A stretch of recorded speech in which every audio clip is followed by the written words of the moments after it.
بسم الله الرحمن الرحيم. Assalamu alaikum wa rahmatullahi wa barakatuh. And our topic again is the post-nuclear world, nuclear war world. And in this video, we look at the internet in a post-nuclear war world. It should not be difficult for our viewing audience to understand that those who trigger off a nuclear war, nuclear weapons war, and who are the ones who want to win the war and who are going to benefit primarily from it, would be careful, would ensure that they knock out the internet around the world maybe half an hour before the commencement of that war, or maybe a few minutes before. How they do this? I am not a specialist in that technology. I'm not a specialist, so there will be viewers who have much more knowledge of this than I do. But would it be possible for the entire internet to be shut down? Is it possible? Yes, I believe it is possible, but you can confirm it for me, those who are listening to this video.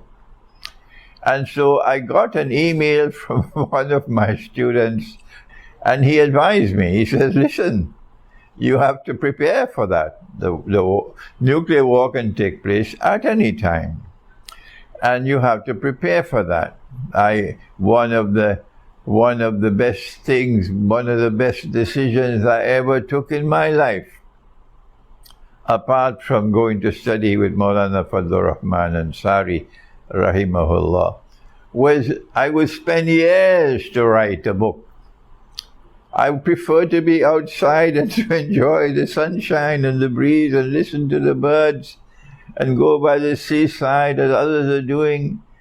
And I stay at home and I sit down and I write and I write and I write, sometimes with tears in my eyes, devoted to this so that this can be done while depriving myself of that enjoyment.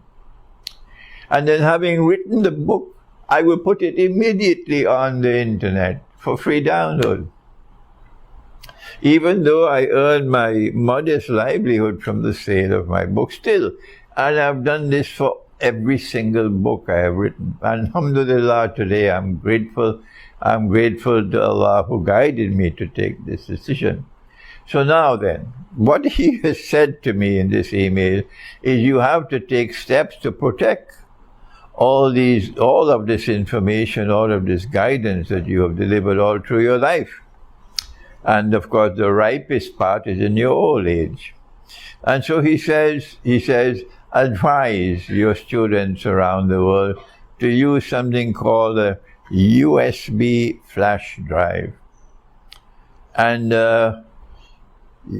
store all the books, store all the lectures on the USB flash drive.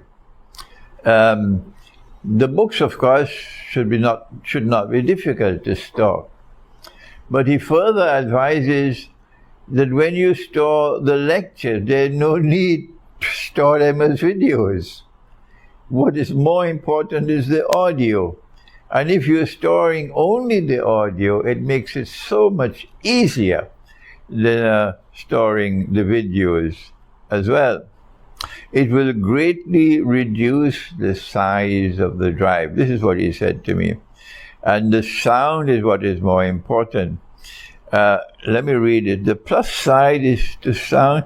The sound, for sound only, is that you simply need a battery operated, what is that? MP3 player. I don't know what's that. An MP3 player and a battery-operated MP3 player. Whereas with the video, you require a device with a screen as well. And so I'm recording this video for you because we know what's coming ahead.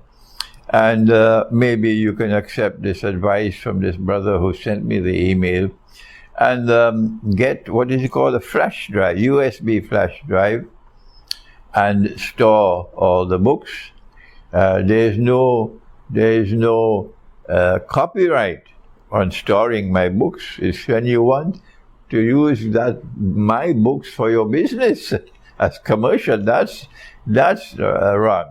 You have to get my permission for that. But you don't need my permission to store them or even to make a what you call a hard copy, a printout and so on. You don't need my permission for that. I pray that you will accept this advice. We already have all my books and my videos already stored.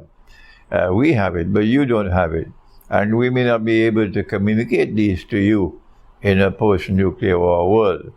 So if whoever has it will then be able to listen at that time. It will not be lost. And may Allah grant that we may have in our hearts that faith, that we will not be afraid to die. Thank you. Wassalamu alaikum wa rahmatullahi